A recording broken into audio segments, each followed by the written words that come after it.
Hey guys, namaste. This is Mr. Santosh. Welcome back to my YouTube channel Micro Sign. Okay, आजको यस भिडियोमा रहेर म तपाईलाई Himalayan royal Enfield Himalayan 411cc को first in Nepal चाहिँ भन्दिन म, तर एकदमै रेयर भएको कारणले गर्दा नेपालमा धेरै युजफुल त नहोला यस रिलेटेड भिडियो बनाउँदाखेरि, तर पनि रोयल इनफिल्ड को अरु बुलेटहरु चाहिँ नेपालमा एकदम अवेलेबल फुल्ली प्रशस्त रूपमा भएको कारणले गर्दा लगभग 80 to 90% रेयर हुने गर्छ, मिल्ने गर्छ, अरूसँग सेम हुने गर्छ र त्यही भएर चाहिँ मैले बनाउन गइरहेको छु। र आजको यस भिडियो चाहिँ मेरो क्लच वेयरसँग रिलेटेड रहेको छ र यो मेरो क्लच पनि मेरो ब्रेक भएको छ, भाँचेको छ। यो भन्दा अगाडि नै म अर्को पटक म बनाउने छु, रिपेयर गर्ने छु। यो तपाईहरुको लागि सर्ट भिडियो बनाउँदाखेरि नै यस्तो नतिजा भएको र आजको यस भिडियोमा चाहिँ म एकदमै हार्ड तपाईहरुलाई यहाँनिर म देखाउन गइरहेको छु। हेर्न सक्नुहुन्छ एकदम हार्ड छ। यहाँ हेर्न सक्नुहुन्छ कतिको युज भइरहेछ। अब यसलाई चाहिँ हामीले एकदम इजी तरिकाले कहीं कुनै वर्कशप लानु पर्दैन, सजिलोसँग घरमै हामीले कसरी रिपेयर गर्न सकिन्छ तपाईले म सम्पूर्ण जानकारी दिन गइरहेको छु। र यस भिडियोमा हेरिरहनु भयो भने अरु तपाईले नेपालमा कुद्ने जुनसुकै बाइकको पनि तपाईले आफैले होम मेड गर्न सक्नुहुनेछ। म मेरो ब्याकग्राउन्ड देख्न सक्नुहुन्छ, म गाउँमा छु। मेरो घरदेखि वर्कशप पनि लगभग 5 देखि 10 किलोमिटर छ र यी समस्याहरु आफैले तपाईले जान्नु भयो भने यी समस्या सजिलोसँग घरैमा आफैले रिपेयर गर्न सक्नुहुनेछ है त। त्यसको लागि केही गर्नु पर्दैन, तपाईले यस भिडियोलाई कम्प्लिटली हेर्नु पर्ने हुन्छ र तपाईलाई यस्तै युजफुल र इन्ट्रेस्टिङ टपिकमा भिडियो चाहनुहुन्छ भने हाम्रो च्यानललाई सब्स्क्राइब गरिदिनु होला र अरूलाई पनि यस्तो इन्फर्मेसन चाहिँ चाहनुहुन्छ लियोस् भन्ने चाहनुहुन्छ भने चाहिँ धेरै भन्दा धेरै भिडियोलाई पनि शेयर गर्न नबिर्सिनु होला। लेट्स छिटो नगरी ढिलो नगरी म छिटो भन्दा छिटो भिडियोलाई सुरु गर्न चाहन्छु। Let's check it out. Okay guys, यो क्लच वेयर छ, यो चाहिँ एकदम हार्ड छ। तपाईले यहाँनिर यो तपाईले लगभग 5 10 20 30 किलोमिटर कुदाउनु भयो भने तपाईको यो फिंगर्सले काम गर्न छोड्छ लगभग। तर मैले चाहिँ यति धेरै नै ट्राभल गरेको छु, लगभग 1500 किलोमिटर यस्तै हार्डले पनि ट्राभल गरेको छु। तर तपाईले चाहिँ डेफिनेटली सक्नु हुँदैन भन्ने मलाई लागिरहेछ। यो सक्न त सकिन्छ तर धेरै साह्रो हुन्छ। मेरो चाहिँ यो लगभग 2-3 चीज झन्डै चलेन।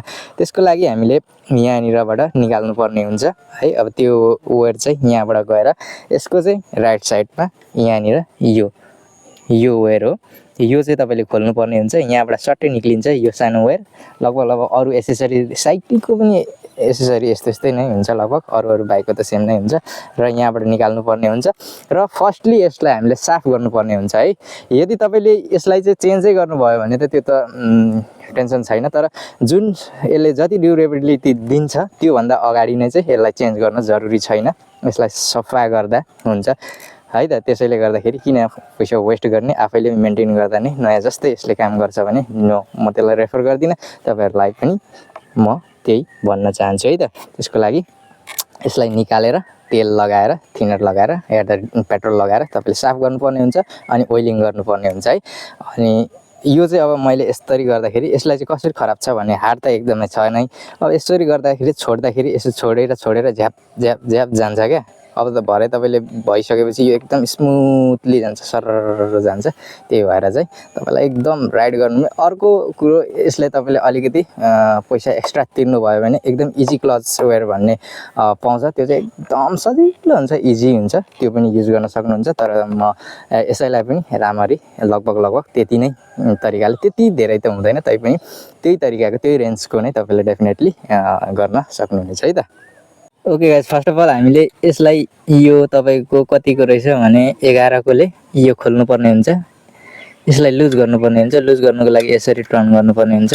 यसो गरिसकेपछि यो यहाँबाट लुज हुँदै जान्छ है त। यसरी लुज भइसकेपछि अब यो यहाँबाट सट्टै निक्लिन्छ। यसलाई फुल लुज गर्दियौ हैन, 11 को नट चाहिँ लाग्ने छ। अब यसलाई यहाँबाट हेर्नुपर्ने हुन्छ। यहाँ एउटा टुटी छ, यसलाई अलिकति तान्ने है।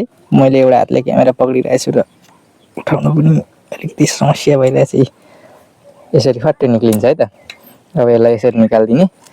अब हामी जाने कहाँ जाने त भन्दाखेरि तपाईको अगाडि यहाँ जाने। लुज भइसक्यो।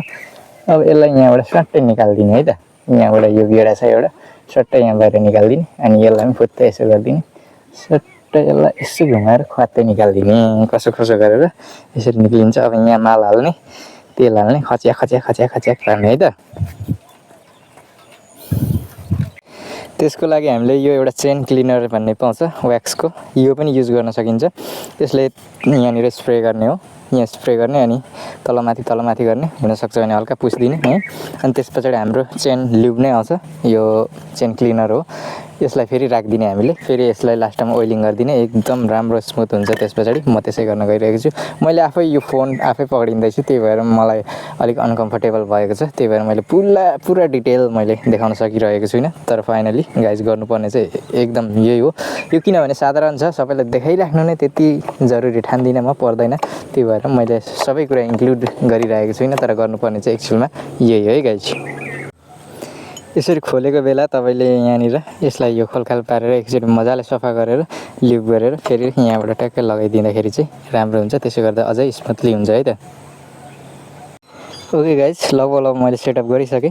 यहाँनिर देख्न सक्नुहुन्छ, यहाँबाट हामीले एडजस्ट गर्न सकिनेछ, यहाँबाट कतिको टाइट राख्ने लुज राख्ने होइन। अनि त्यो अनुसारले यहाँ पनि सेट गरिसकेको छ। अब धेरै इजी भएको छ, छोड्दा पनि स्मुथली जाँदैछ है, स्मुथली।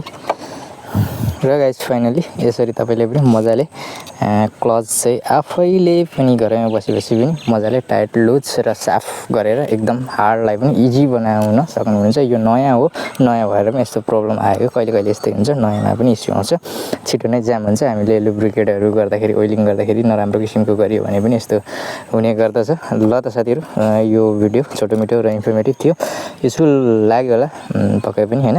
यस्तै युजफुल र इन्ट्रेस्टिङ टपिकमा भिडियोहरू चाहनुहुन्छ भने हाम्रो च्यानललाई सब्सक्राइब गर्न नबिर्सिनु। आगामी दिनमा यस्तै युजफुल र इन्ट्रेस्टिङ टपिकमा भिडियोमा लिएर आउनेछु। हस्त नमस्ते, जय नेपाल।